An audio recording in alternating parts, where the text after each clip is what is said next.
Globe জনকণ্ঠের ৮০০ কোটি টাকার ঋণ খেলাপি।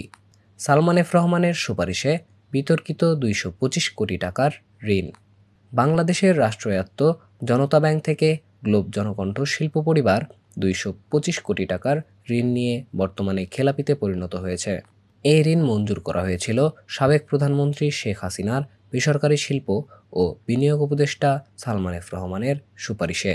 সালমানের চিঠিতে উল্লেখ করা হয়েছিল যে গ্লোব জনকণ্ঠ শিল্প পরিবার বিএনপি জামায়াতের শাসনামলে ক্ষতিগ্রস্ত হয়েছিল। সেই কারণে প্রতিষ্ঠানটিকে বিশেষ বিবেচনায় ঋণ দেওয়ার আবেদন জানানো হয়। তবে ঋণ মঞ্জুরের পূর্বে ব্যাংকের কর্মকর্তারা সতর্ক করে দিয়েছিলেন যে প্রতিষ্ঠানটির আর্থিক অবস্থা ঋণের শর্ত পূরণে সক্ষম নয় এবং ঋণ দিলে সেটি খেলাপিতে পরিণত হওয়ার উচ্চ ঝুঁকি রয়েছে। এরপরেও ২০২১ সালে ২২৫ কোটি টাকা ঋণ মঞ্জুর করা হয়, যার পরবর্তীতে পুরো ঋণটাই খেলাপিতে পরিণত হয়। বর্তমানে গ্লোব জনকণ্ঠ শিল্প পরিবার খেলাপি ঋণের পরিমাণ দাঁড়িয়েছে প্রায় ৮০০ কোটি টাকারও বেশি। প্রতিষ্ঠানটির কয়েকটি শাখা কার্যত অচল হয়ে পড়েছে, যার মধ্যে জনকণ্ঠ পত্রিকার ব্যতীত অন্যান্য প্রতিষ্ঠান প্রায় বন্ধ রয়েছে। এত কিছুর পরও ঋণ পরিশোধের কোনো কার্যকর উদ্যোগ এখনও দেখা যায়নি। গ্লোব জনকণ্ঠের ঋণ পাওয়ার পেছনে বিতর্কিত ব্যাপার হলো, এর আগে সোনালী ও জনতা ব্যাংক তাদের ঋণের সুদের ২৬৭ কোটি টাকা মওকুফ করে দিয়েছিল। ব্যাংক কর্মকর্তারা শুরু থেকেই বলেছিলেন, নতুন করে ঋণ দিলে তা আদায় করা সম্ভব হবে না। এমনকি বাণিজ্যিক অডিট অধিদপ্তর জানায়, নতুন ঋণ দিলে ব্যাংকের প্রায় ৩৯৩ কোটি টাকা ক্ষতি হওয়ার সম্ভাবনা রয়েছে। তারপরেও সালমান এফ রহমানের সুপারিশে ঋণ দেওয়া হয়, যা বর্তমানে পুরোপুরি খেলাপিতে পরিণত হয়েছে। গ্লোব জনকণ্ঠ শিল্প পরিবারের প্রতিষ্ঠাতা মোহাম্মদ আতিকুল্লাহ খান মাসুদ ২০২১ সালে মারা যান। তার মৃত্যুর পর থেকে প্রতিষ্ঠানটির আর্থিক অবস্থার অবনতি ঘটে।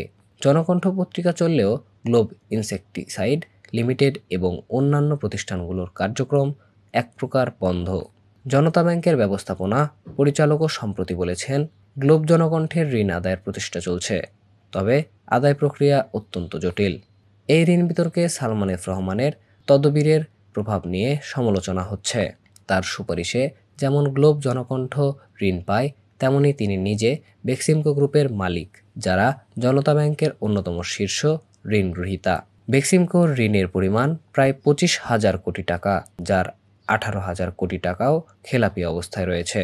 বাংলাদেশ ব্যাংকের সাবেক প্রধান অর্থনীতিবিদ মোস্তফা কে মুজেরি বলেন, কোনো গ্রাহকের ব্যবসায়ী অবস্থা বিশ্লেষণ না করে সুপারিশের ভিত্তিতে ঋণ দেওয়া হলে তা আদায় করা সম্ভব হবে না। এর ফলে ব্যাংকের আর্থিক ক্ষতির সম্ভাবনা বাড়ে, যা এখন জনতা ব্যাংকের ক্ষেত্রে দৃশ্যমান। তিনি আরও বলেন, যারা এই ধরনের ঋণ অনুমোদন দিয়েছেন তাদেরকে অবশ্যই জবাবদিহিতার আওতায় আনতে হবে। এখন প্রশ্ন হচ্ছে, বাংলাদেশে রাষ্ট্রায়ত্ত ব্যাংকগুলো কি এই ধরনের ঋণ ব্যবস্থাপনায় আরও স্বচ্ছতা আনতে পারবে? বিশেষ করে জনতা ব্যাংকের মতো প্রতিষ্ঠানে খেলাপি ঋণের পরিমাণ অর্ধেক ছাড়িয়ে যাওয়ার পর এই পরিস্থিতি মোকাবেলায় আরও দৃঢ় নীতি প্রণয়ন কতটা জরুরি তা নিয়ে নতুন করে আলোচনা শুরু হয়েছে।